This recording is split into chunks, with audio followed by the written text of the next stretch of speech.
We don't need energy. We have more energy than anybody else in the world. So we spend $200 billion a year subsidizing Canada. We don't have to do that. And frankly, the way that gets solved is Canada should honestly become our 51st state. We wouldn't have a northern border problem.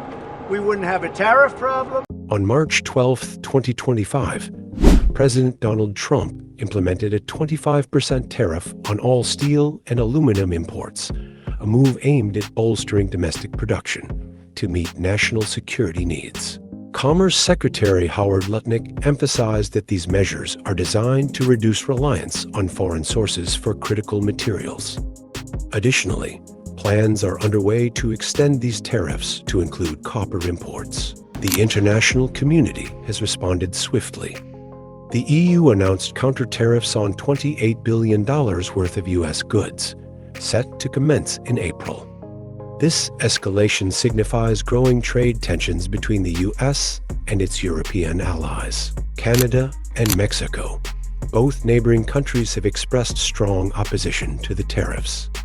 Canada, in particular, has criticized the measures as unjust, with Prime Minister Justin Trudeau suggesting that the U.S. aims to destabilize the Canadian economy. The U.S. economy is exhibiting mixed signals.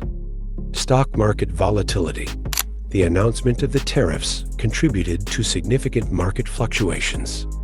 The S&P 500 index fell by 1.8%, and the NASDAQ 100 index declined by 2.6% on March 3, 2025. Increased stock market volatility and decreasing consumer confidence have fueled fears of an economic downturn. The Federal Reserve Bank of Atlanta predicts a 2.4% GDP contraction in the first quarter of 2025, although recent job growth figures have been more positive. The business community's reactions are varied. Stephen Schwarzman, CEO of Blackstone, supports the tariffs, asserting they will boost U.S. manufacturing and benefit the global economy.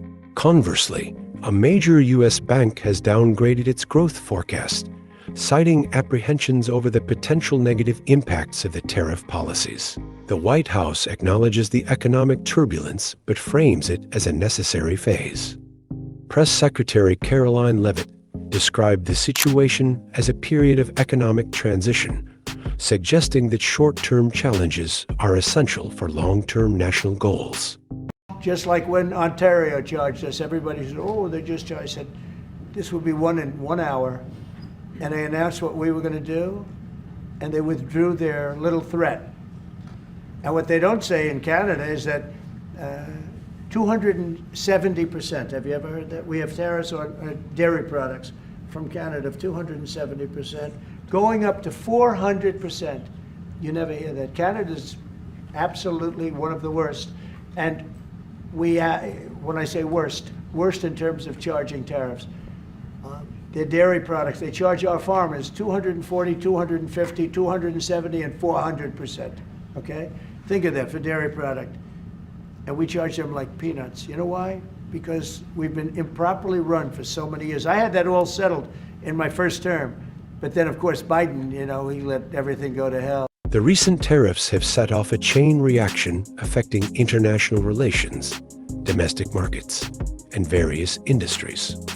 As these policies continue to unfold, their long-term impact on the U.S. economy remains a critical area to watch.